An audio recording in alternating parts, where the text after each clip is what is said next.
Assalamualaikum warahmatullahi wabarakatuh. Halo anak-anak semuanya, masih semangat kan belajar hari ini? Nah, pada kesempatan kali ini kalian akan belajar IPA, yaitu mengenai materi perkembangbiakan tumbuhan secara generatif. Mau tahu seperti apa? Yuk simak materinya. Menurut kalian, tujuan tumbuhan untuk berkembang biak untuk apa ya?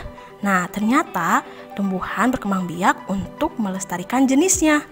Jika tumbuhan tidak melestarikan hidupnya, maka tumbuhan tersebut akan punah atau sulit ditemukan. Nah, apa itu perkembangbiakan tumbuhan secara generatif? Yaitu perkembangbiakan yang melibatkan induk jantan dan induk betina atau secara kawin. Ciri perkembangbiakan generatif adalah tumbuhnya bunga. Di dalam bunga terdapat alat yang berperan sebagai perkembangbiakan generatif, yaitu putik dan benang sari. Putik berperan sebagai alat kelamin betina dan benang sari sebagai alat kelamin jantan. Sebelum kita mengetahui bagaimana proses perkembangbiakan secara generatif, kita harus mengetahui dulu bagian-bagian dari bunga.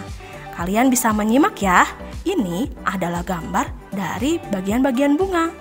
Ada apa saja sih? Yang pertama, ada mahkota, ada kepala sari, benang sari, kepala putik, tangkai putik, bakal biji, tangkai bunga, kelopak, dan dasar bunga. Kita ingin lebih tahu kan bagaimana penjelasannya? Yuk kita lihat satu-satu ya. Oke, dari mulai benang sari. Benang sari adalah bagian terpenting dalam bunga, karena benang sari ini merupakan organ reproduksi jantan pada bunga. Benang sari terdiri dari beberapa bagian seperti tangkai sari, ujung tangkai sari, dan kepala sari. Lalu ada kepala putik. Kepala putik yang memiliki nama ilmiah stigma, fungsinya yaitu sebagai tempat jatuhnya serbuk sari pada saat proses penyerbukan. Putik merupakan organ reproduksi betina. Kalian bisa lihat gambarnya ya. Seperti itu benang sari dan kepala putik. Lalu ada mahkota bunga. Mahkota bunga ini merupakan bagian bunga yang paling mencolok. Mahkota bunga berfungsi untuk menarik serangga. Mahkota bunga biasanya berwarna-warni sehingga akan terlihat indah. Dan mahkota merupakan bagian terbesar dibanding dari bagian-bagian bunga yang lain. Lalu ada kelopak bunga. Kelopak bunga berada di bagian lingkaran terluar bunga dan berfungsi untuk melindungi mahkota ketika bunga sedang dalam kondisi kuncup. Biasanya kelopak bunga berwarna hijau dan bentuknya menyerupai daun. Kalian bisa lihat sendiri ya fotonya, seperti itu mahkota dan kelopak bunga. Selain itu ada tangkai putik. Tangkai putik yang memiliki nama ilmiah stilus ini berfungsi menyangga kepala putik agar tetap berada pada posisinya. Dan juga ada tangkai bunga. Tangkai bunga terletak di bagian paling bawah pada bunga. Tangkai bunga menjadi penghubung dengan ranting.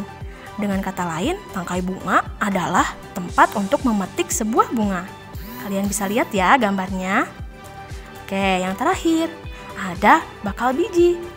Bakal biji adalah tempat terjadinya proses pembentukan biji yang nantinya akan menghasilkan biji yang matang. Dasar bunga. Dasar bunga berguna sebagai tempat melekatnya mahkota bunga. Mahkota bunga dan bagian-bagian bunga yang lain bertumpu semuanya pada dasar bunga. Kalian bisa lihat ya, itu adalah contoh dari bakal biji. Lalu, bagaimana sih proses perkembangbiakan tumbuhan secara generatif? Nah, perkembangbiakan tumbuhan secara generatif dilakukan dengan cara dua, yaitu penyerbukan dan pembuahan. Ini gambarnya, kalian bisa lihat ya prosesnya. Lalu secara detailnya bagaimana? Ini. Oke, yang pertama yaitu serbuk sari jatuh ke kepala putik.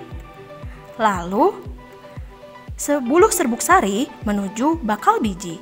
Di ruang bakal biji terjadi pembuahan, yaitu peleburan benang sari dan kepala putik.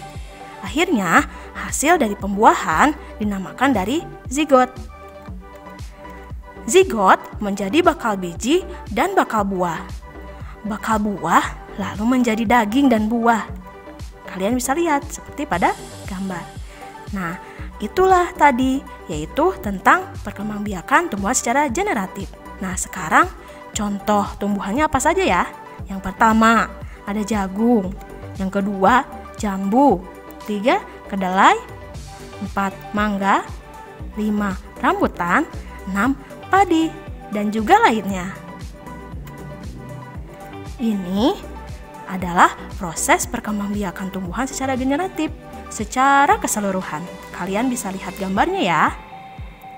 Oke, itu saja yang bisa kalian pelajari ya. Mudah-mudahan kalian bisa memahami semuanya ya. Terima kasih. Sampai jumpa.